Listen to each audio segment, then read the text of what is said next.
سلیمان علیہ السلام گزر رہے تھے تو ایک مقام سے آپ گزرے جہاں چیونٹیاں بڑی کثرت کے ساتھ تھیں.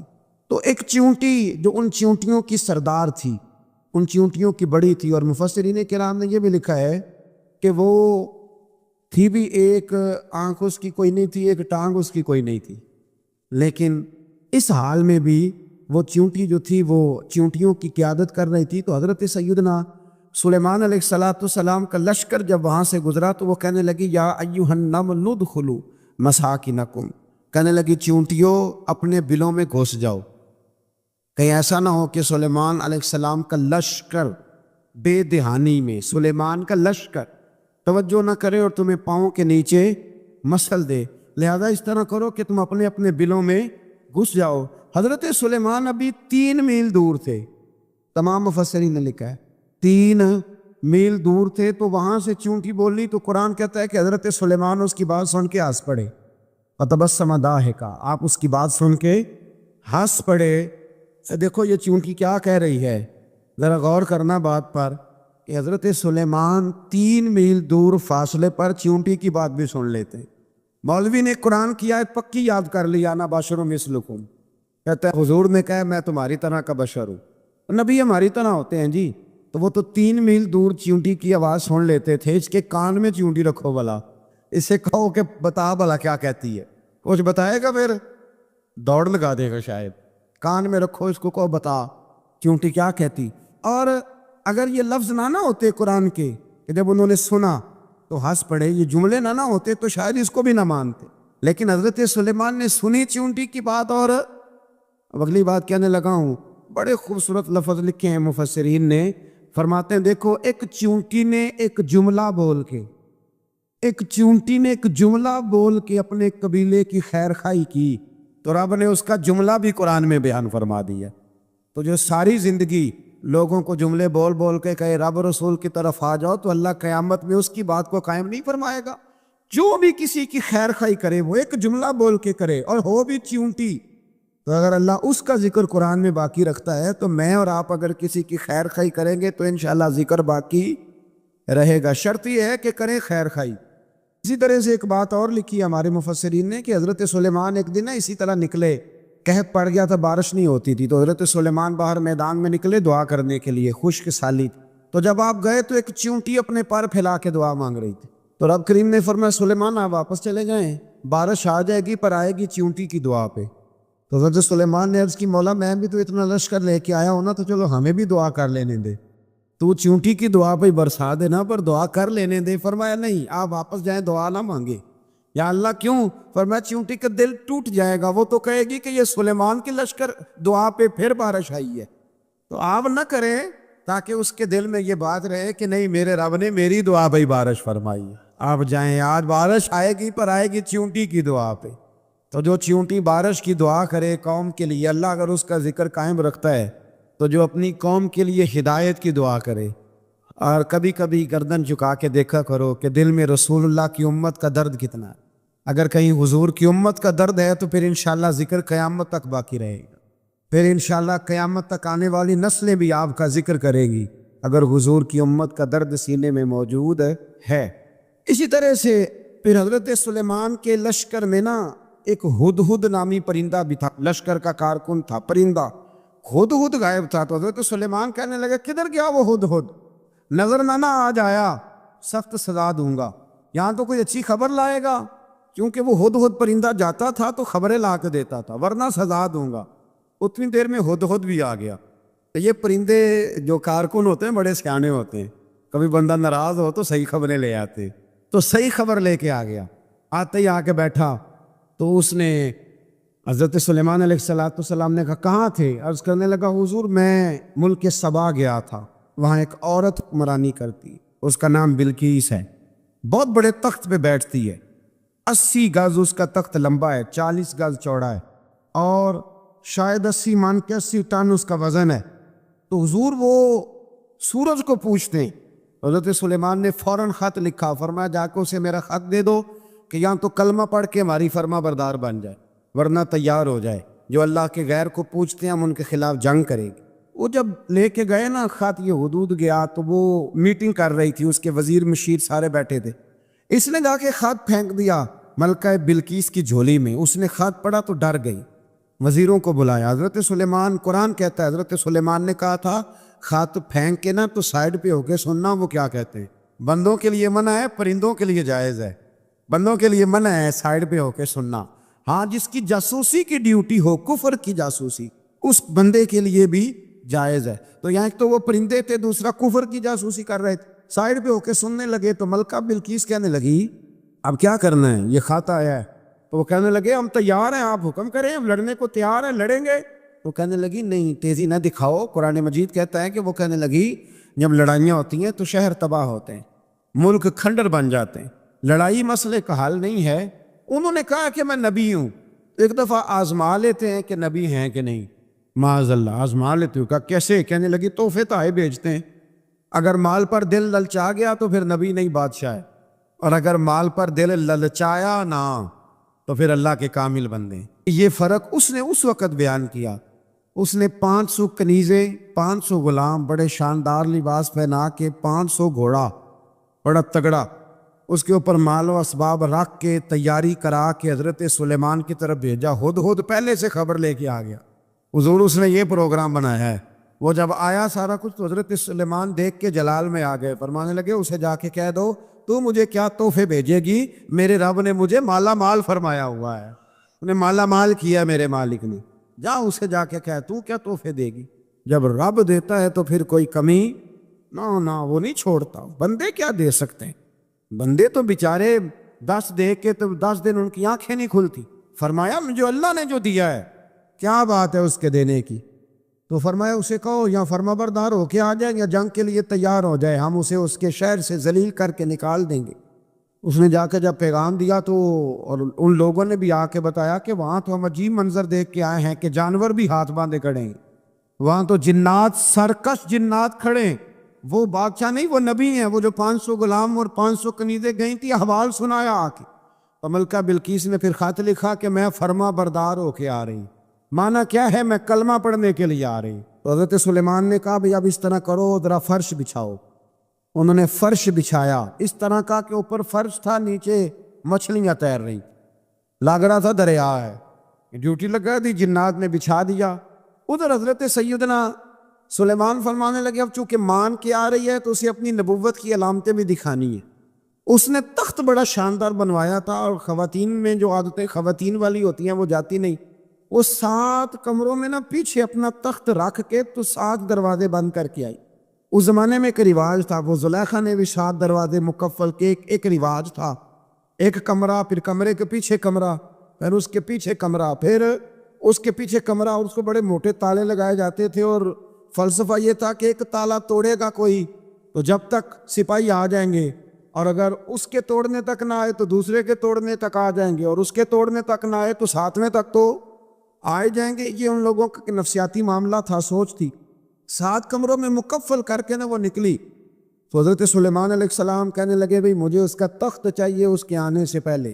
اس کے آنے سے اس واقعے کی کیا ضرورت تھی قرآن پاک میں, یہ کیا حاجت تھی, یہ تخت والی ساری بات قرآن نے کیوں بیان کی؟ پوچھیں آپ اپنے دل سے بھی اور انکار کرنے والے منکرین سے بھی, اس کی کیا ضرورت تھی؟ وہ جو کہتے ہیں جی ولی کی کرامت کی کیا ضرورت ہے, سیدھی سیدھی نماز پڑھو, روزہ رکھو, حج کرو, زکوٰۃ دو, تو پوچھو ان سے ایک سورت نمل کے اندر اس ساری تفصیل کی کیا ضرورت تھی؟ ختم ہو گئی جب وہ کلمہ جو پڑھ رہی ہے. تو پھر اس سارے واقعے کو رب کیوں بیان فرماتا ہے؟ حضرت سیدنا سلیمان فرمانے لگے تخت چاہیے, اور چاہیے اس کے آنے سے پہلے. قال عفریت من الجن, جنوں میں سے ایک بہت بڑا جن بولا, کہنے لگا حضور آپ کا یہ تخت برخاست ہونے سے پہلے لے آؤں گا. یہ جو آپ میٹنگ کر رہے ہیں نا, یا فیصلے ختم, کچھ نے لکھا صبح سے شام تک میٹنگ ہوتی ہے اور اس کو آنے میں پتہ نہیں کتنے دن لگیں گے, تو میں یہ برخاست ہونے سے پہلے. اور کچھ نے کہا جی آپ شرط کیوں لگاتے ہیں کہ صبح سے شام تک ہوتی؟ اس جن نے کہا جی آپ 10 منٹ میں فارغ ہو جائیں, آپ فارغ ہوں گے تو تخت آ جائے گا. مفسرین نے لکھا ہے کہ جب قرآن کہتا ہے کہ اس نے کہا کہ آپ کے فارغ ہونے سے پہلے, اس کا مطلب ہے کہ جب آپ اٹھیں گے یہ جگہ خالی کر دیں گے تو تخت یہاں کیویں ہزاروں میل کا فاصلہ ہے آ جائے گا, پر ہوائی جہاز پہ کارگو کرا کے, جی DHL کے ذریعے. کیسے آئے گا؟ وہ آئے گا تو بس آئے گا تو حضرت سلیمان کی تو بادشاہت تھی نا زمانے پہ. فرمانے لگے نہیں نہیں تو لیٹ ہے، تو لیٹ ہے، تو ہمیں جانتا ہی نہیں ہے، تو سٹ تے پکھڑا کوار گندل، اسی اور بھی بوٹیاں جاننے ہاں، یہ تو لیٹ ہے، ابھی ہماری طاقت اس سے زیادہ ہے. بڑی کمال بات لکھی ہے لکھنے والوں نے.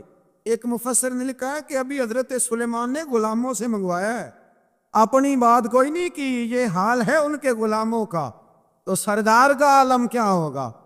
حضرت سلیمان کہنے لگے بھی جلدی جائیے. قال الذی عنده علم من الکتاب انا آتیک بہ قبل ان یرتد الیک طرفک. تو اٹھا ان میں سے وہ جس کے پاس کتاب میں سے علم تھا، ساری کتاب کا بھی نہیں، علم من الکتاب، کتاب. وہ اٹھے جن کے پاس کتاب میں سے علم تھا، تو وہ اٹھ کے کہنے لگے حضور میں لے آؤں گا. کب؟ آپ کے آنکھ جھپکنے سے.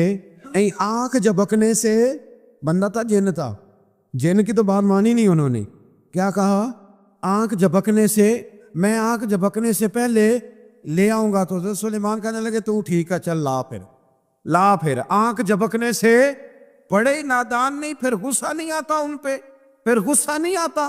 میرے شیخ کامل مرشد اکمل شیخ بحر و بار حضور غوث پاک جیلانی، حضرت غوث اعظم یوں کر کے شاگردوں کو مریدوں کو سبق پڑھا رہے تھے، پڑھاتے پڑھاتے ہاتھ آگے کیا، اور جب ہاتھ واپس آیا تو بھیگ گیا تھا سارا. تو شاگرد کہنے لگے حضور یہ کیا ہے؟ فرمایا تمہیں نہیں سمجھ آئے گی، چھوڑو تمہارے والی بات نہیں، خاصان دی گل آما آگے نہیں مناسب کرنی، رہنے دو تم. کچھ وقت گزرا تو کچھ لوگ آ گئے، ابھی کلاس ختم نہیں ہوئی تھی، کپڑے بھیگے ہوئے ہو. وہ شاگرد پہلے ہی منتظر تھے. کہا تمہیں کیا ہوا؟ کہنے لگے دریا میں جا رہے تھے، اچانک ہچکولے آنے لگے. تو ہم نے کوئی کسی بے عمل کا بازو تو نہیں نہ تھاما، ہم غوث اعظم کے ماننے والے ہیں. تو دریا میں کہا یا شیخ عبد القادر جیلانی شیئا للہ، اللہ کے راستے میں مدد کرو. تو کہنے لگے بس ایک ہاتھ ہی آیا ہے، اور یوں کشتی کھینچ کے باہر نکالیا. تو اب وہ شاگرد سارے چپ کر گئے، کہنے لگے جواب کیوں نہیں دیتے؟ انہوں نے کہا تم نے ہاتھ دیکھا ہے پہنچتا ہوا، اور ہم نے ہاتھ دیکھا یہاں سے جاتا ہوا. تم نے پہنچتا ہوا دیکھا ہے، تو ہم نے. حضرت بہاءالحق نقش بند بخاری، ان کے ایک مریدنی تھی، اوپر چبارے پہ کسی نے اس کی عزت پہ ہاتھ ڈالا، چبارے پہ اوپر والی منزل پہ. اس مریدنی نے اپنی عزت بچانے کے لیے چھلانگ لگا دی. جب وہ نیچے گر رہی تھی تو حضرت بہاءالحق نقش بند بخاری پہنچ گئے. نیچے کوئی ایسا بندوبست کر دیا، کوئی چارپائی بچھا دی، کوئی ایسا جس پہ وہ آ کے آرام سے گری اور بچ گئی. حضرت صاحب کی طرف دیکھ کے کہنے لگی حضور آپ کب آئے؟ فرمانے لگے پتر جب تو چبارے سے چلی تھی تب میں بخارے سے چلا تھا، جب تو چبارے سے چلی تھی نا تب میں بخارے سے چلا تھا، اور تیرے نیچے آنے تک میں بھی پہنچ گیا ہوں. میں بھی مالی دا کم راکھی کرنا، پل کچے ہون یا پکے، اے پیر مریداں دے سر تے ہی رہندا ہے. اے جھوٹے ہون یا سچے، یہ پکی غلامی کریں یا کچی کریں، پیر کی بھی مجبوری ہوتی ہے، کیا کریں، پیر مریداں دے سر تے ہی رہندا ہے. اے جھوٹے ہون یا سچے، کیا کیا جا سکتا ہے. لیکن نا نافرمان بیٹے کا بھی تو جائیداد میں حصہ ہوتا ہے نا، نافرمان بھی ہو تو جائیداد میں حصہ تو. چلو باپ ناراض رہے گا تو اللہ ناراض رہے گا، بات الگ ہے، پر جائیداد کا حقدار تو ہے نا، چاہے نافرمان ہی ہے. پیر مریداں دے سر تے ہی رہندا ہے، اے جھوٹے ہون یا. پھر وہ تخت آ گیا، حضرت سلیمان سے پوچھا یہ کیا ہے؟ قال ھذا من فضل ربی. فرمانے لگے کچھ بھی نہیں. حضرت سلیمان کہنے لگے یہ میرے رب کا فضل ہے. شاید سب مفسرین نے بڑی بڑی باتیں کی ہوں، پر یہاں ایک قاضی ثناء اللہ پانی پتی رحمۃ اللہ علیہ کا فقرہ میں پڑھ رہا تھا، بڑا مزہ آ رہا تھا. قاضی صاحب فرمانے لگے اس آیت پہ، قاضی صاحب کہتے ہیں جن پر نرا فضل تھا، ھذا من فضل ربی، نرا فضل. فرمایا ان کی تو اتنی طاقت ہے کہ وہ ہزاروں میل دور سے 80 گز لمبا 80 گز چوڑا تخت آنکھ جھپکنے سے پہلے لے آتے ہیں، اور جن کے بارے میں اللہ فرماتے ہیں بشر المؤمنین بِأَنَّ لَهُم مِّنَ اللَّهِ فَضْلًا كَبِيرًا. فرمایا محبوب اپنے غلاموں کو خوشخبری دے دیں، باقیوں پہ نرا فضل تھا، ان پر تو فضل کبیر ہے، ان پر تو بڑا ہی فضل ہے اللہ کا.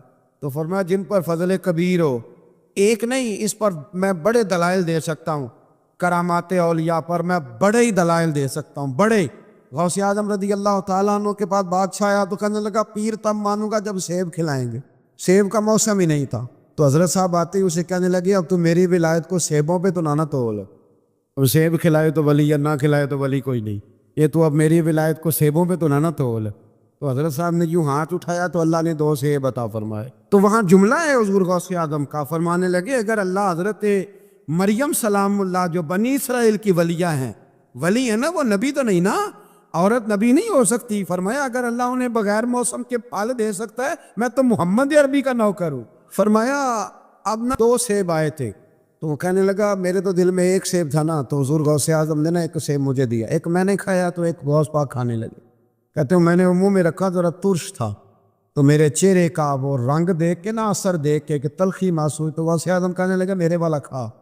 1 انہوں نے کاٹ کے ٹکڑا دیا، کہتے کھایا تو بڑا میٹھا تھا، تو میں نے کہا حضور آئے تو دونوں ہی غیب سے، تو آپ کے والا میٹھا ہے میرے والا کڑوا ہے، تو آپ فرمانے لگے آئے تو دونوں غیب سے تھے، پر ایک کو ذرا ظالم کے ہاتھ لگ گئے ہیں نا، اس کو تنبیہ بھی کر دی کہ ظلم سے باز آ جا، تنبیہ بھی کر دی، پر میں ہاتھ ظالم کے لگے اس لیے ترش ہو گیا، سیانا بن، 1 نہیں 20 درجنوں۔ لیکن پتہ نہیں کیوں لوگ اڑ گئے، پتہ نہیں کیوں کر کے آ گئے کرامت اولیاء کے معاملے میں بالکل۔ اب کسی حدیث میں یہ نہیں آیا کہ اس زمانے میں ولی ہوں گے تو اس زمانے میں ولی نہیں ہوں گے، حضور نے فرمایا میری امت کبھی گمراہی پر جمع نہیں ہوگی۔ اقبال کہتا ہے اولیاء کیا ہوتے ہیں، اولیاء کیا ہیں، جواسیس القلوب۔ اقبال کہتا ہے ولی کا بہت بڑا ولی تم نے دیکھنا تو اسے دیکھو جو تیرے دل کا جاسوس ہے۔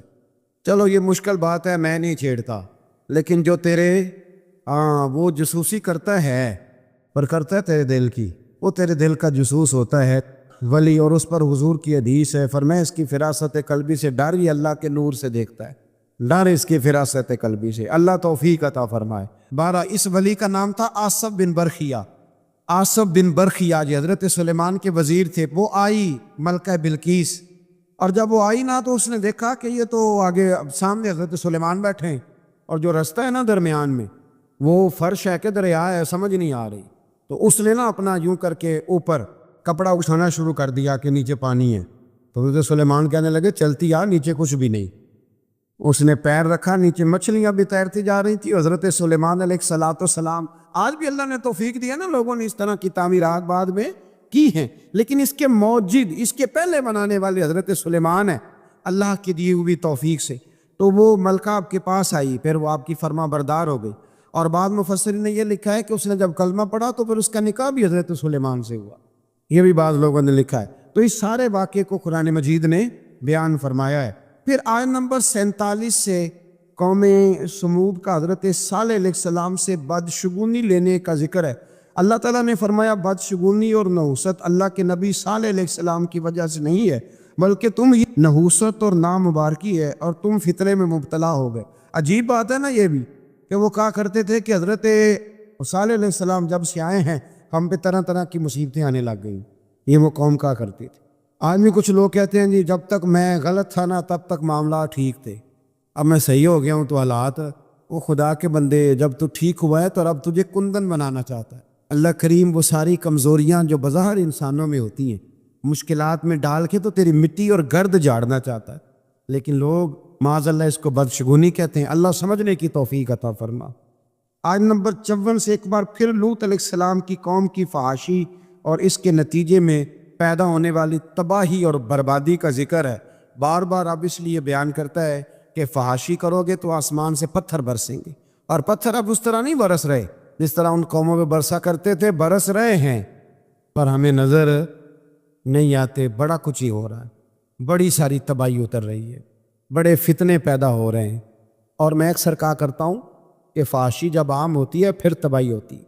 فحاشی عام ہو گئی ہے، فحاشی عام ہو گئی، گندے چینل عام ہو گئے، بے حیائی اور یعنی یہ روڈ پہ گندے کبھی بورڈ لگے ہوتے تھے تو آپ یقین کریں میں نے کانوں سے سنا ہے، بزرگ کہا کرتے تھے دیکھو جی انہوں نے کس طرح کی بی بی کی تصویر لگا دی۔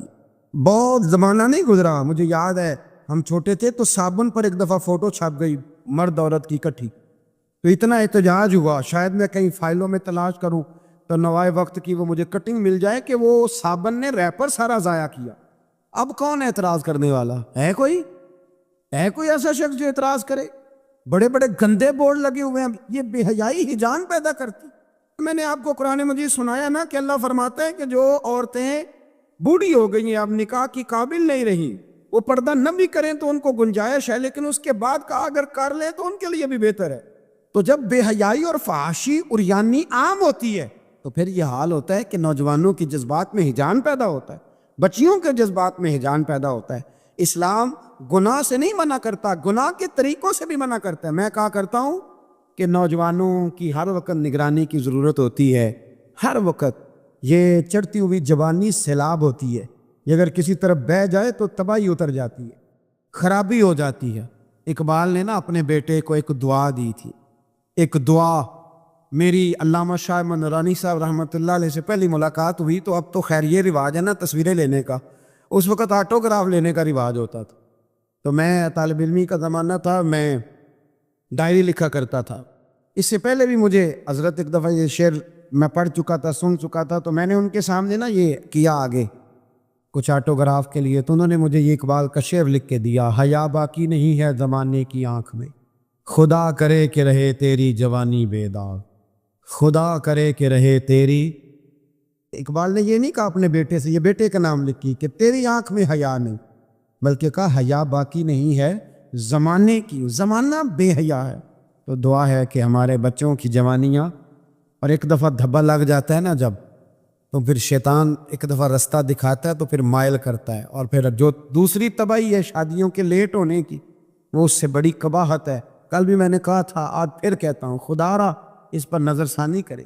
شریعت ہمیں بڑی آسان دی ہے نا، سونا ٹھنڈا میٹھا اور پیارا دین اللہ نے ہمیں دیا ہے، جو اگر ہم عمل کریں تو کتنا ہمارے لیے آسان ہے۔ ہم نے اپنے لیے مشکلات اکٹھی کر لی ہیں۔ اللہ تعالیٰ سب کے حق میں آسانیاں فرمائے، اور اس کی بنیاد وہی معاملہ ہے کہ اگر بے حیائی کو کنٹرول کیا جائے تو اس طرح کے سارے واقعات کو کنٹرول کیا جا سکتا ہے۔ اور اگر وہ والی سزائیں دی جائیں جو اسلام نے رکھی ہیں، اسلام نے رکھی ہے سنسار کرنے والی اور چوک میں سنسار کرنے والی، اس کو روڑے مارو، اگر شادی شدہ ہے تو چوک کے اندر اسے سنسار کرو، اس کو بھگاؤ، پیچھے سے روڑے مارو، اگر یہ والی سزا دی جائے تو نشان عبرت بن جائے۔ لیکن ہمارا قانون ہے نا، کہتے ہیں جی گنجائش نہیں اس میں، بھئی اللہ رسول کا نظام عمل کرنے کے لیے گنجائش نہیں۔ کفار کے اس اعتراض کا ذکر ہوا کہ پورا قرآن پاک ایک ہی وقت میں نازل کیوں نہیں ہوا، یہ بھی ان کا اعتراض تھا۔ قرآن نے بتایا کہ آہستہ آہستہ تدریجاً نزول میں حکمت یہ ہے کہ وحی کے تسلسل کے ذریعے نبی کریم علیہ السلام کا اللہ تعالیٰ سے تعلق قائم رہے اور آپ کے دل کو قرار اور سکون نصیب ہوتا رہے۔ آیت نمبر 33 میں کفار کے اس اعتراض کا مسقط جواب دینے کا بیان فرمایا گیا ہے، دلائل کے ساتھ اس کا بڑا مسقط، بڑا مدلل اللہ کریم نے جواب ارشاد فرمایا۔ آیت نمبر 35 سے حضرت موسیٰ کا ذکر فرمایا، فرعون کی نافرمانی، قوم نوح، قوم عاد، قوم سمود اور قوم لوط کے تباہ ہونے کا پھر سے یہاں اللہ کریم نے ذکر فرمایا۔ ایک بات یہاں پہ عرض کر دوں، جب سے یہ ذکر شروع ہوا ہے نا ان ساری قوموں کا، تو اشارتاً بہت سارے پاروں میں بار بار ذکر آیا ہے، بار بار ذکر آیا۔ ہمارے ہیں ایک بات 2-3 دفعہ کی جائے تو لوگ کہتے ہیں کہ یہ تو میں نے پہلے بھی سنی۔ قرآن مجید یہ حکمت ارشاد فرماتا ہے کہ جب تک لوگ مان نہ جائیں اور جب تک اس بات سے پوری عبرت نہ حاصل کر لیں، اس بات کا بیان بار بار کرنا بھی غلط نہیں ہوتا، فائدے سے خالی۔ حضرت آدم اور جناب حوا کا ایک واقعہ ہے اور 7 مرتبہ قرآن پاک نے بیان کیا ہے، لیکن مزے کی بات یہ ہے کہ جہاں بھی آپ پڑھیں گے نئی دلچسپی نظر آتی ہے۔ اس لیے حضور نے فرمایا میرا قرآن کبھی پرانا نہیں ہوگا، اسے جب بھی پڑھو گے تمہیں نئی تازگی عطا کرے گا۔ آیت نمبر 45 سے اللہ تعالیٰ نے سائے کے پھیلاؤ اور سمٹاؤ اور نیند کو باعث راحت اور دن کو ذریعہ معاش بنانے کو اپنی نشانی قرار دیا ہے۔ فرمایا یہ جو تمہیں نیند آتی ہے یہ بھی میری نشانیوں میں سے نشانی ہے، یہ بھی میری نشانیوں میں سے، یعنی آپ ذرا سمجھیں اس بات کو، نیند بھی اللہ کی نشانیوں میں سے، یعنی وہ غلبہ کر لیتی ہے آدمی پہ۔ زندہ انسان ہے، کھلی آنکھیں بند ہو جاتی ہیں اور سننے والے کان سننا چھوڑ دیتے ہیں، اور انسان اٹھتا بیٹھتا چلتا پھرتا بالکل یکدم لیٹ جاتا ہے۔ تو فرمایا یہ بھی تو دیکھو نا، یہ بھی تمہارے رب کی نشانی ہے کہ تمہارے اوپر اس نے نیند کو تمہارے لیے سکون کا سبب بنایا۔ اللہ تعالیٰ راحت والی نیند عطا فرمائے اور اللہ تعالیٰ غفلت والی نیند سے محفوظ فرمائے۔ آیت نمبر 48 سے بارش کے نظام، آسمان سے پاک پانی کے نزول، اس کے ذریعے بنجر زمین کو زرخیز بنانے، سمندروں میں میٹھے اور نمکین پانی کے الگ الگ جاری ہونے اور دیگر انعامات کا اللہ نے ذکر فرمایا ہے۔ پانی جب آسمان سے اترتا ہے تو میٹھا ہوتا ہے کہ نمکین ہوتا ہے؟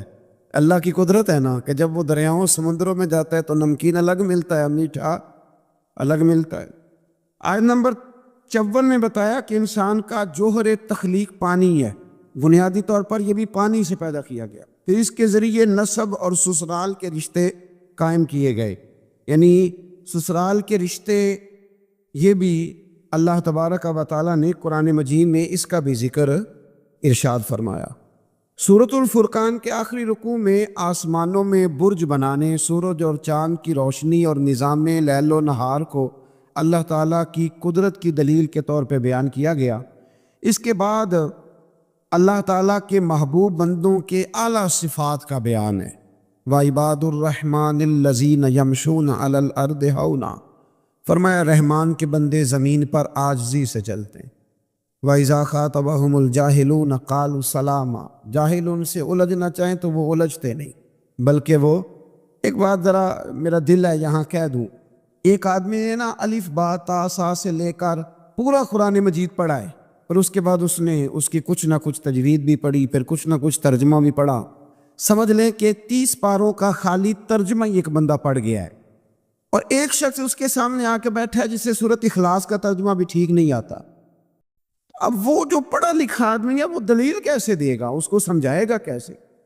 اس لیے کہ اس کی سوچ ہی نہیں ہے، اس کو پتہ ہی نہیں ہے۔ شیخ سعدی فرمایا کرتے تھے کہ ان پڑھ انسان کے سامنے کتاب اور اینٹ برابر ہوتی ہے، اس لیے کہ نہ وہ کتاب کو پڑھ سکتا ہے اور نہ وہ اینٹ کو، تو اس کے لیے تو برابر ہے۔ ان پڑھ بندے کو مسئلہ سمجھانا اور کسی بیوقوف کو بات سمجھانا اور پھر اس سے اگلی بات، کچھ لوگوں نے کچھ چیزوں کا ذائقہ چکھا ہوتا ہے، ان کو اطمینان قلبی نصیب ہوا ہوتا ہے، کچھ لوگ بالکل اس سے ناآشنا ہوتے، اب وہ جو ناآشنا بندہ ہے نا وہ بحث کرتا ہے، وہ کہتا ہے جی کس طرح ہو سکتا ہے، یہ مطلب ہو کیسے سکتا ہے، ممکن کیسے؟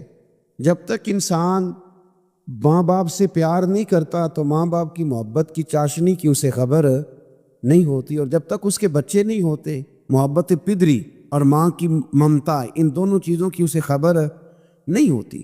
تو اس لیے اللہ کے بندوں نے پھر ان لوگوں سے بحث نہیں کی۔ بہت سارے لوگ ایسے ہیں جو کہتے ہیں کہ میں اس چیز کو سمجھوں جس کو وہ سمجھ سکتے نہیں، اس لیے کہ ایک شخص نے 8 سال لگائے، 10 سال لگائے قرآن مجید کی تفسیر سے پہلے بہت ساری امدادی کتب ہم بچوں کو پڑھاتے ہیں بہت ساری چیزیں سمجھنے کے لیے، تو جہلا بحث کرتے ہیں، بحث نہ کریں، اور جب آپ کو پتہ چل گیا سامنے والا جاہل ہے تو پھر اگر آپ نے بحث کی تو اس کا مطلب ہے کہ آپ بیوقوف ہیں، آپ نے یہ غلط کام کیا۔ تو اللہ کے بندے کبھی بھی جاہل آدمی سے بحث نہیں کرتے، اور آگے فرمایا والذین یبیتون لربہم سجدا وقیاما، فرمایا وہ راتیں اپنے رب کے لیے سجدے اور قیام میں گزارتے، اور ساری رات عبادت کرنے کے بعد بھی سویرے وہ یہ نہیں کہتے میں عبادت گزار ہوں، والذین یقولون ربنا اصرف عنا عذاب جہنم انا عذابها کان غراما، سویرے اٹھ کے کہتے ہیں اے اللہ ہمیں جہنم کے عذاب سے محفوظ رکھنا، بے شک تیرا عذاب گلے میں اڑ جانے والا ہے، غراما، اے اللہ تیرا عذاب گلے میں اڑ جانے والا ہے، اے اللہ ہمیں اس سے نجات عطا فرما۔ یعنی وہ رات ساری عبادت کر کے بھی صبح اپنے رب سے معافی کا سوال ہی کر۔ اللہ اکبر۔ پھر اس سے آگے سورۃ الشعراء شروع ہوتی ہے، اس سورت کی آیت نمبر 224 میں شعراء کا ذکر ہے، اس لیے اس کا نام شعراء رکھا گیا۔ آیت نمبر 7 میں اللہ تعالیٰ نے زمین سے مختلف قسم کے پودے کے اگانے کو اپنی قدرت کی نشانی بتایا۔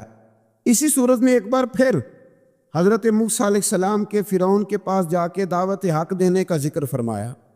یہ کئی دفعہ سن چکے ہیں نا آپ، قرآن مجید نے پھر بیان فرمایا، پھر بیان فرمایا۔ یہ تکرار فائدہ مند ہوتی ہے، العلم بالتکرار۔ ہمارے جو سرب ناب کے اساتذہ ہیں وہ کہتے ہیں کہ تکرار سے علم آتا ہے، یعنی بار بار کسی بات کے بیان کرنے سے وہ بات یاد ہو جاتی۔ ایک صاحب مجھے کہنے لگے کہ فلانے علامہ صاحب کی تقریریں مجھے یاد ہو گئی ہیں ساری، میں کہا چل 2-3 سنا بچوں، لیکن سنا سکتے تکرار فائدہ مند ہوتی ہے، اگر کام کی چیز کی تکرار ہو تو اس کو بار بار سمجھنا چاہیے۔ تو فرعون کی طرف حضرت موسیٰ علیہ السلام کے بھیجنے کا یہاں اللہ نے ذکر فرمایا۔ بشری تقاضے کے تحت موسیٰ علیہ السلام کے خدشات کا ذکر ہے، فرعون کی طرف سے موسیٰ کی تربیت کے احسان جتانے کا بھی ذکر ہے۔ پیچھے آپ پڑھ رہے ہیں نا کہ حضرت موسیٰ اسی کے گھر میں پلے تھے، تو وہ کہے گا کہ میں نے پالا ہے تو آپ مجھے تبلیغ کرنے آ گئے۔ فرعون نے دعوت توحید کے جواب میں کہا کہ رب العالمین کون ہے؟ انہوں نے فرمایا وہ آسمانوں اور زمینوں، مشارق اور مغارب اور تمہارا اور تمہارے آباء و اجداد کا رب ہے۔ اس مقام پر بھی ایک بار پھر جادوگروں کے مقابلے میں موسیٰ علیہ السلام کے معجزات، خاص طور پر وہ جو آپ کا عصا اژدہا بن گیا تھا نا، اور پھر وہ غالب آ گیا تھا، اس کے آنے کا پھر ایک دفعہ اللہ نے ذکر فرمایا۔ پھر جادوگروں کے ایمان لانے اور فرعون کی طرف سے قید میں ڈالنے، ہاتھ پاؤں کو مخالف سمت میں کاٹنے اور سولی پر چڑھانے کی دھمکی کا بھی ذکر ہے۔ پھر اس بات کا بیان ہے کہ موسیٰ علیہ السلام بنی اسرائیل کو لے کر گئے، سامنے سمندر تھا، پیچھے فرعون تھا، اور اس کے پیروکاروں کا تعاقب بھی تھا۔ اللہ کے حکم سے موسیٰ علیہ السلام کی لاٹھی کی ضرب سے سمندر بھی پھٹ گیا، بنی اسرائیل کے لیے رستہ بنا، وہ سلامتی کے ساتھ سمندر پار چلے گئے۔ فرعون اپنے لاؤ لشکر سمیت سمندر میں غرق ہو گیا۔ یا مفسرین نے ایک اور بات چھیڑی ہے، حضرت موسیٰ علیہ السلام ڈنڈا پھینکتے ہیں، وہ اژدہا بن جاتا ہے، اور سارے جو ان کے بڑے بڑے سام تھے جادوگروں کے وہ کھا جاتا ہے۔ حضرت موسیٰ علیہ السلام ڈنڈا مارتے ہیں، پتھر سے پانی نکل آتا ہے۔ حضرت موسیٰ وہی ڈنڈا مارتے ہیں تو سمندر سے 12 رستے بن جاتے ہیں۔ تو یہ ڈنڈا فرعون کو کیوں نہیں مارا انہوں نے؟ یہ ڈنڈا فرعون کو کیوں نہیں مارا؟ یہ مفسرین نے بحث چھیڑی ہے۔ اللہ نے انہیں طاقت دی ہے نا، اور وہ جہاں جہاں چاہتے ہیں ان کا وہ عصا مبارک کام آتا ہے، تو ایک مارتے اس کو بھی کام ختم ہو جاتا۔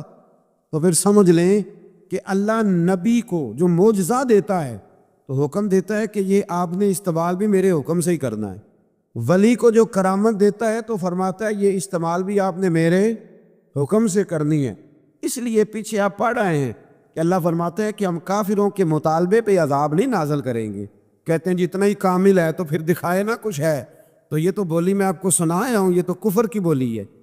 تو ابو جہل کہتا تھا پھر لائیے عذاب، لائیے ہمارے اوپر عذاب جس کی آپ بات کرتے تھے۔ تو یہ تو بولی بڑی غلط ہے کہ کوئی شے ہے تو دکھاؤ، یہ تو بات بڑی دور جاتی ہے۔ اللہ ہدایت کا نور عطا فرمائے۔ آیت نمبر 69 سے پھر ایک بار حضرت ابراہیم کا ذکر ہے۔ سبحان اللہ، کیسے پیارے نبی ہیں اللہ کے، بار بار رب کریم ان کی شانوں کا بیان فرماتا ہے۔ وہ اپنی قوم کو بتوں کی بے بسی کی جانب متوجہ کرتے تھے۔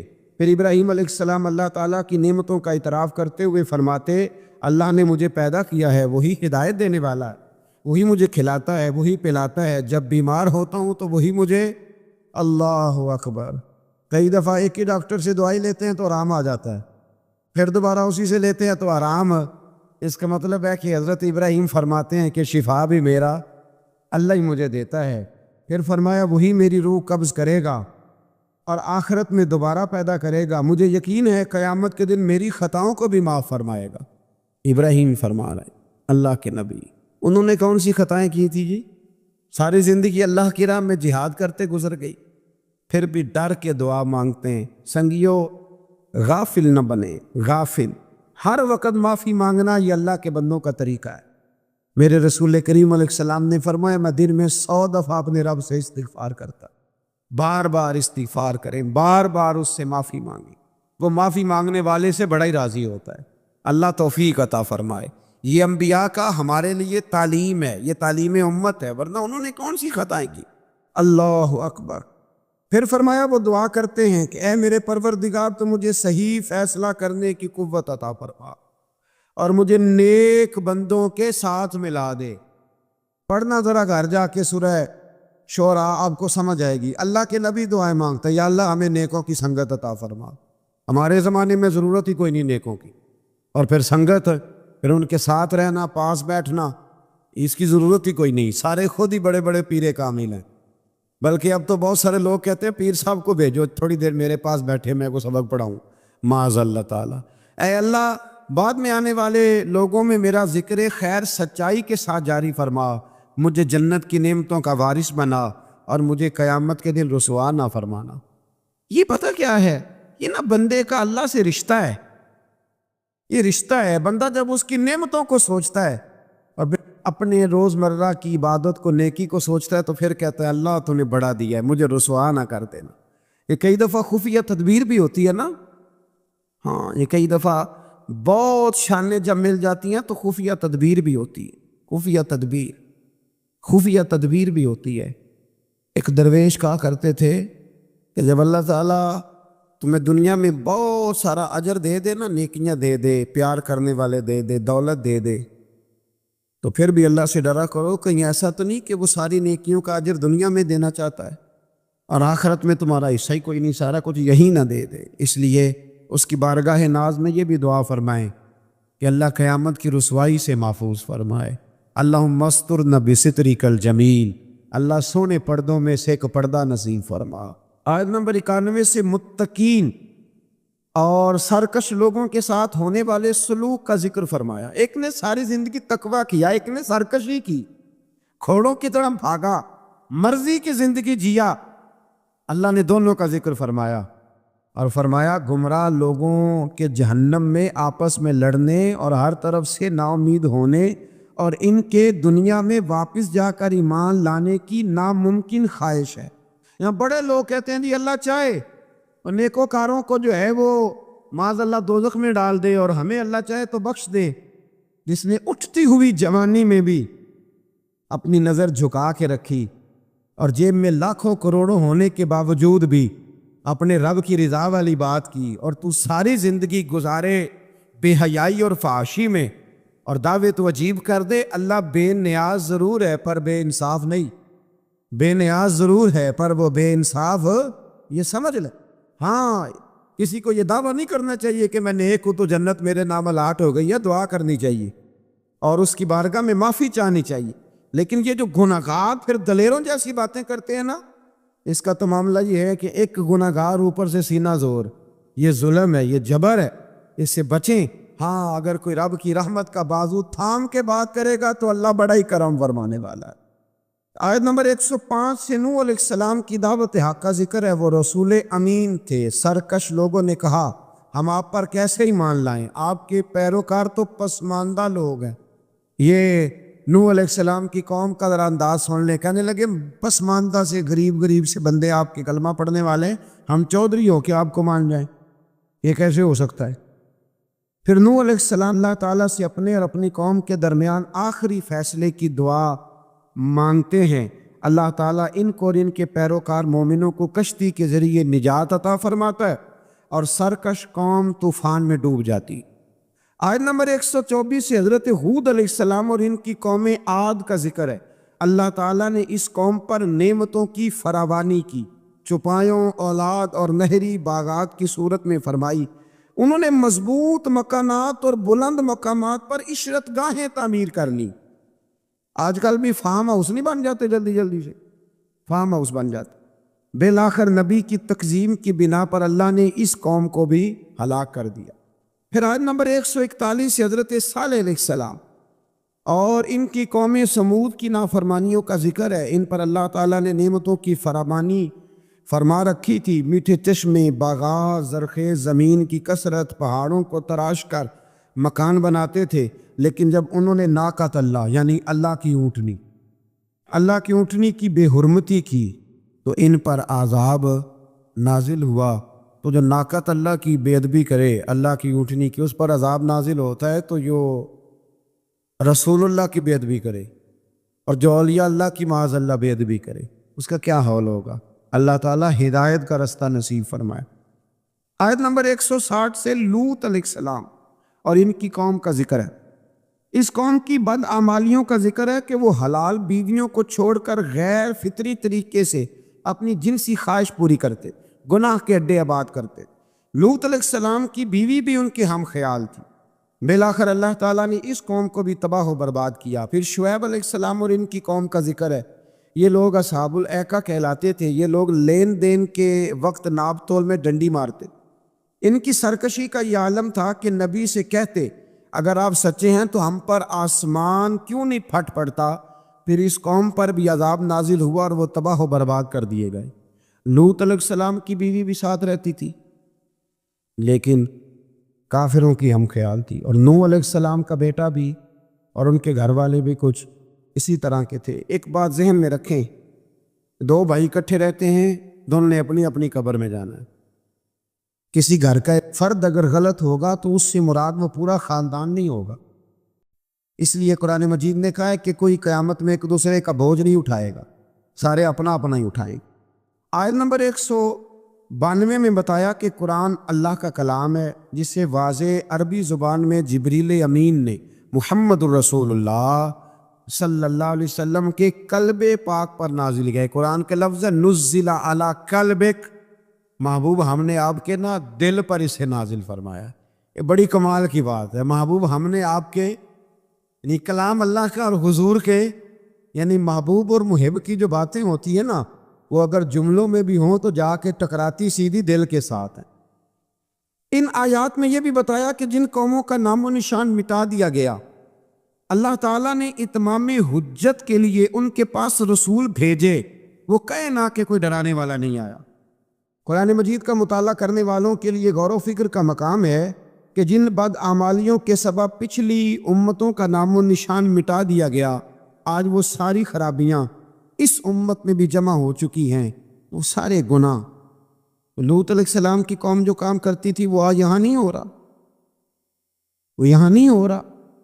اللہ تبارک و تعالیٰ معاف فرمائے۔ لوگ سمجھتے ہیں کہ شاید رب کریم مسجدوں میں تو دیکھتا ہے، معاذ اللہ تو ہوٹلوں کے بند کمروں میں وہ نہیں دیکھتا، اور ہماری خوابگاہوں میں اور فارم ہاؤس میں اور وہ دور دراز دیہاتوں میں جو ہم نے کوٹھیاں تعمیر کی ہیں، اس کے اندر جو ہم گل غبارے کرتے ہیں تو انہیں نہیں دیکھتا۔ وہ سارے کام جو لوط علیہ السلام کی قوم کرتی تھی، جو نوح علیہ السلام کی قوم کرتی تھی، وہی مذاق جو حضرت نوح کی قوم کرتی تھی نا، کہ یہ چند ماڑے ماڑے لوگ آپ کے ساتھ ہیں۔ بہت سارے میں نے وڈیروں کو، آج علماء اور مشائخ کا اس طرح مذاق اڑاتے دیکھا ہے، یہ چار بندے چھوٹے چھوٹے آپ کے ساتھ ہیں۔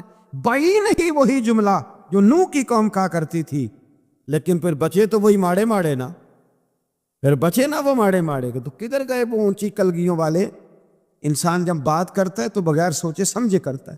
لوط علیہ السلام کی قوم کی خرابیاں، پھر حضرت نوح کی قوم کی خرابیاں، پھر حضرت شعیب کی قوم اگر ناپ تول میں ڈنڈی مارتی تھی تو آج کیا کچھ نہیں ہوتا، دوائیوں تک میں ملاوٹ ہوتی۔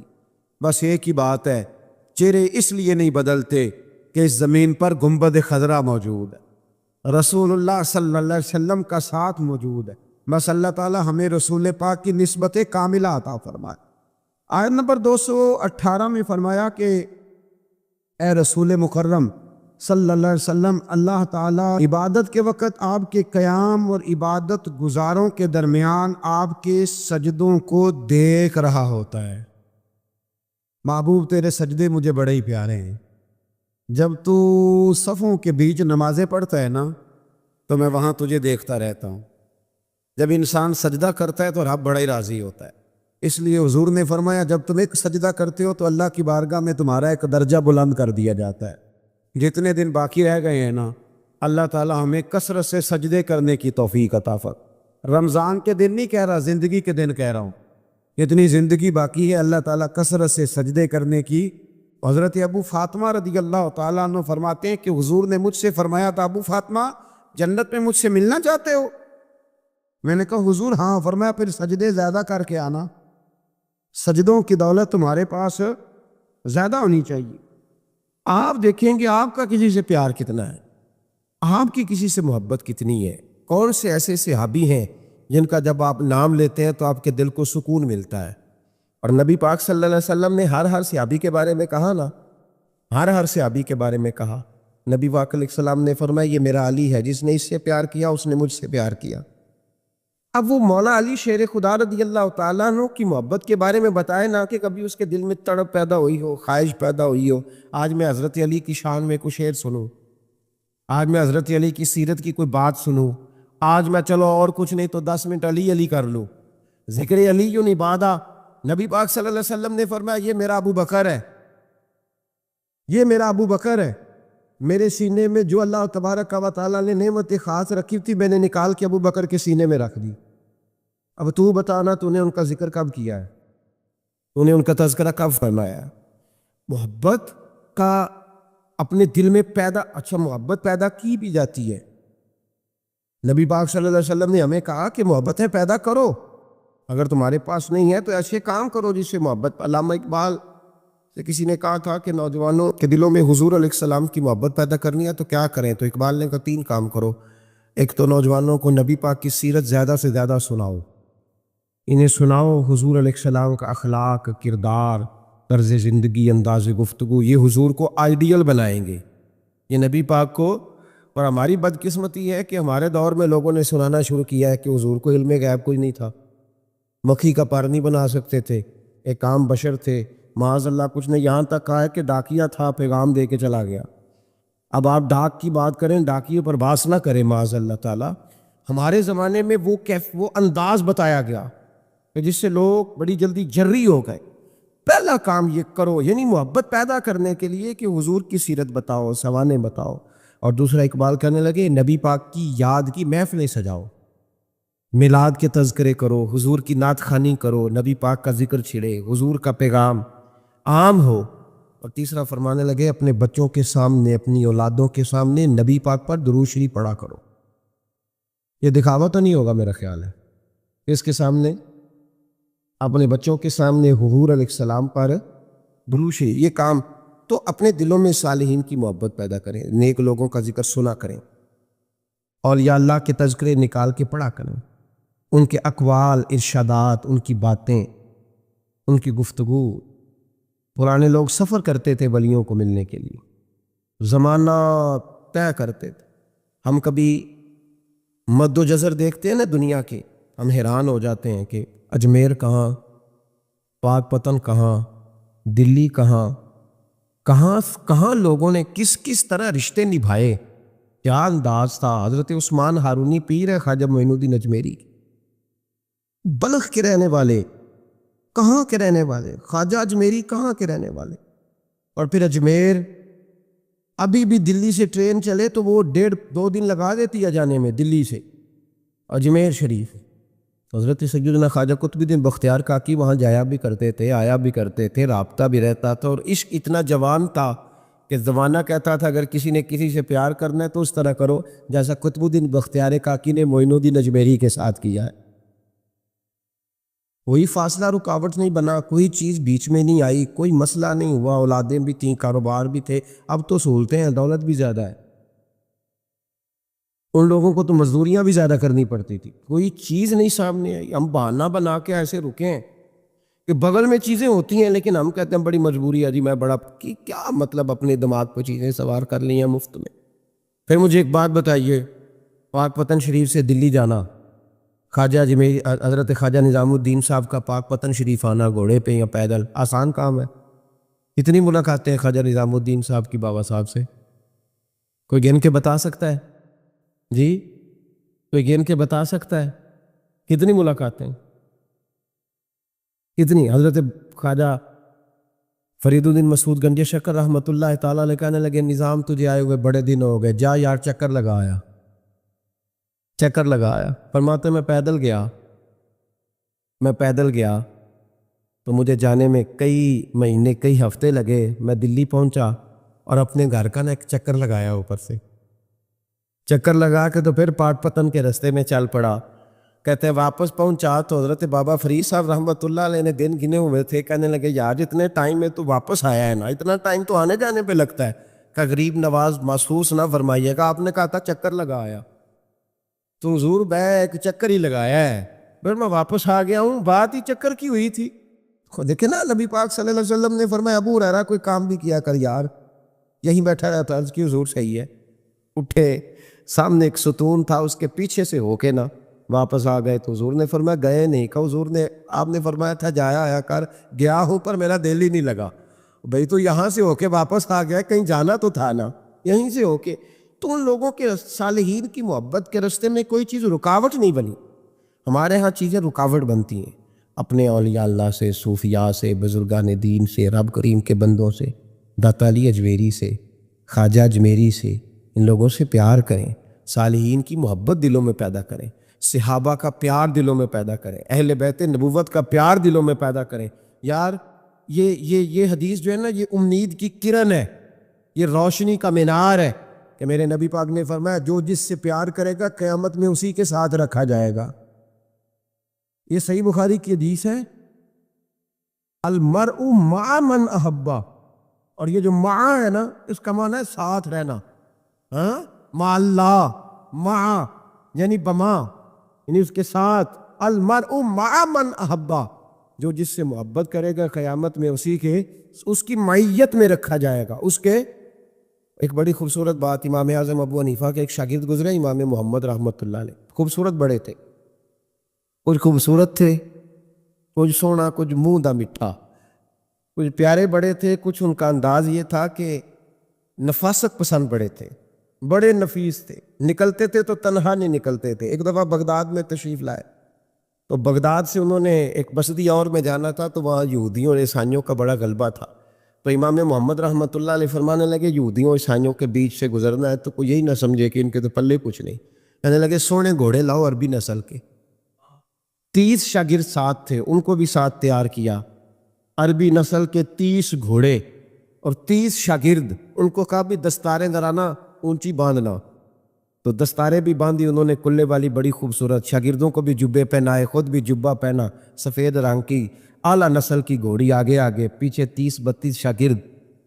اور جب آپ گزرے نا بغداد کے آگے اس علاقے سے، یہاں یہودی عیسائیوں کی بھی کثرت تھی، عورتوں کی عادت ہوتی تھی پرانے زمانے میں مہمان دیکھنے کے لیے چھتوں پہ چڑھ جاتی، کچھ اپنے دروازے پہ کھڑی ہو جاتی، کچھ دیکھتی کھڑکیوں میں سے کہ گزر رہا ہے کوئی مہمان، تو یہودیوں کی عیسائیوں کی بہت ساری عورتیں چھتوں پہ چڑھ گئیں، تو مسلمان نعرے لگانے لگے امام محمد آ گئے، امام محمد آ گئے۔ کچھ پہلے ہی بڑے حسین تھے، پہلے ہی بڑے خوبصورت تھے، کچھ حضور کی سنت کا نور چڑھا ہوا تھا، کچھ دائیں بائیں شاگرد تھے، پھولوں کی پتیاں گر رہی تھی، تو جب محمد محمد کے نعرے لگنے لگے نا تو ان عورتوں نے امام محمد کا جلوہ دیکھا، تو دیکھا دیکھی کام کیا شروع ہوا، ایک نے دیکھا تو اتنی مہم ہوئی کہ اس نے کلمہ پڑھنا شروع کر دیا، اس سے کلمہ سن کے تو دوسری نے بھی پڑھا، تیسری نے بھی پڑھا، چوتھی نے بھی پڑھا، بیبیاں بلند آواز سے مسلمان ہونے لگی، ان کو دیکھا دیکھی مرد بھی پڑھنے لگے، ڈھیر سارے یہودی عیسائی مسلمان ہو گئے۔ ایک مسلمان ان سے کہنے لگا تمہیں غلطی لگ گئی ہے، یہ ہمارے نبی محمد نہیں۔ میاں صاحب کا نام محمد تھا نا، تو کشمیر کے لوگ کہنے لگے شاید وہاں کے ہندو سکھ وہاں کے جو تھے کشمیر کے، وہ کہنے لگے شاید وہی محمد ہے، تو فرمانے لگے میں تے بندہ ٹھگ جے لوکو، میں تے بندہ چور، جس دا خلقت کلمہ پڑھ دی او محمد ہور، میں تے بندہ ٹھگ جے لوکو، میں تے بندہ چور، جس دا خلقت کلمہ پڑھ دی او محمد ہور۔ تو امام محمد رحمۃ اللہ علیہ کو نعرہ لگ رہا تھا، تو ایک بندہ کہنے لگا یہ وہ والے محمد نہیں ہے، یہ ہمارے نبی پاک صلی اللہ علیہ وسلم محمد صلی اللہ علیہ وسلم نہیں، یہ وہ نہیں، یہ تو ہمارے ایک امام ہے، امام محمد، وہ والے نہیں۔ اب وہ کچھ لوگ چپ تھے، کچھ سوچ رہے تھے، کچھ بات کر رہے تھے، تو ایک بوڑھی اماں اپنے انداز میں بیچ میں سے بولی، کہنے لگی چل بیٹا چھوڑ، ہمیں پڑھنے دے کلمہ، اگر مسلمانوں کے چھوٹے سے محمد کا یہ حال ہے تو بڑے محمد کا کیا حال ہے، وہ پڑھنے دے ہمیں کلمہ، یہ حال ہے ان کے غلاموں کا تو سرکار کا عالم کیا ہو۔ تو امام محمد کی چال نکلی، بتانا یہ چاہ رہا تھا کہ امام محمد رحمۃ اللہ علیہ سے ایک بندے نے ایک دفعہ مسئلہ پوچھا، اس نے کہا حضرت صاحب میں گیا تھا منڈی، وہاں سے لایا ہوں ایک ٹوکری آم کی اور ایک ٹوکری سیب کی، ہمارے یہاں کا کریٹ کہتے ہیں اس کو، تو میں وہ لے کے آیا ہوں۔ اب میں نے جب گھر لا کے اس کو کھولا ہے نا تو آدھے صحیح نکلے ہیں، ہوتا ہے نا جی اللہ خیر کرے، جو دیانت دار تاجر ہے اللہ آج کل مہربانی فرمائے، وہ ہمارا ریڑھی والا بھی بڑا ایماندار ہے، ہم کیا کریں صدر کی بات، وہ بھی سامنے جو تگڑے ہوتے ہیں اس نے آگے لگائے ہوتے ہیں، اور جو تھوڑے سے کمے ہوتے ہیں وہ اندر والی سائڈ پہ دیوار کے اندر رکھے ہوتے ہیں۔ کیا کیا جائے، ہم کیا سیاستدانوں کی کرپشن کی بات کریں گے، یہاں تو معاملہ بڑا گڑبڑ ہے نیچے سے لے کر۔ تو کہا حضور میں نے وہ جو کھولی ہے نا پیٹی، وہ ٹوکری جب میں نے کھولی ہے تو اوپر تو آم اور سیب ٹھیک تھے، تو اندر گلے سڑے ہیں، تو اب میرے لیے حکم کیا ہے؟ تو آپ فرمانے لگے بھی مسئلہ شرعی ہے کہ رکھنے ہیں تو سارے رکھ، واپس کرنے ہیں تو سارے کر، یہ نہیں ہو سکتا کہ تو صحیح رکھ لے اور گلے سڑے۔ تو یہ مسئلہ امام محمد بتا کے تو رونے لگ گئے۔ تو بندہ کہنے لگا حضور مسئلہ بتایا ہے آپ نے تو فقہ کا ایک مسئلہ ہے سادہ سا کہ حضرت اب کیا کرنا ہے، تو رونے والی کون سی بات ہے؟ تو فرمانے لگے یہ تجھے مسئلہ بتا کے نا مجھے کچھ اور یاد آ گیا۔ آپ کو کیا یاد آیا ہے؟ فرمانے لگے میں بھی عرض کروں گا مولا امام اعظم کے پاس بیٹھا ہوں، معروف کرخی، سری سکتی، جنید بغدادی، ان سارے درویشوں کے پاس رہا ہوں، میں بھی بیٹھا ہوتا تھا اس محفل میں جس میں یہ ہوتے تھے، اگر جنت میں بھیجنے ہیں تو سارے بھیج، یہ نہیں ہو سکتا کہ گلے سڑے ادھر پھینک دے اور اچھے اچھے اٹھا کے لے جائے۔ ہم سارے مصطفیٰ کا کلمہ پڑھنے والے، سب کو کہا یا ایھا الذین آمنو، ہم سب کا اکٹھا نا۔ ان لوگوں کی جو محبت ہے نا وہ فائدہ دے گی۔ لیکن ہمارے آنا کرامتے، میرے جیسا شخص جب بھی کرامت سناتا ہے کہتا ہے میرے حضرت صاحب کا مجھ سے بڑا پیار، بھائی وہ تو پیار کریں گے ہی، وہ تو برکھا ہے، وہ تو رحمت کا سایہ ہے، وہ تو سائبان ہے، ان کو تو اللہ تبارک و تعالیٰ نے محفوظ رکھا ہوا ہے، وہ تو نفرت تو ہوتی نہیں، ان لوگ تو کریں گے پیار، تو بازو کھلے ہوئے۔ تو بتا تیرے اپنے دل کا حال کیا ہے، تو اپنی بات کر، اپنی تو بتا تیرے اندر کی کیفیت کیا ہے، اس لیے کہ تیرے کام جو آئے گی وہ تیری محبت آئے گی۔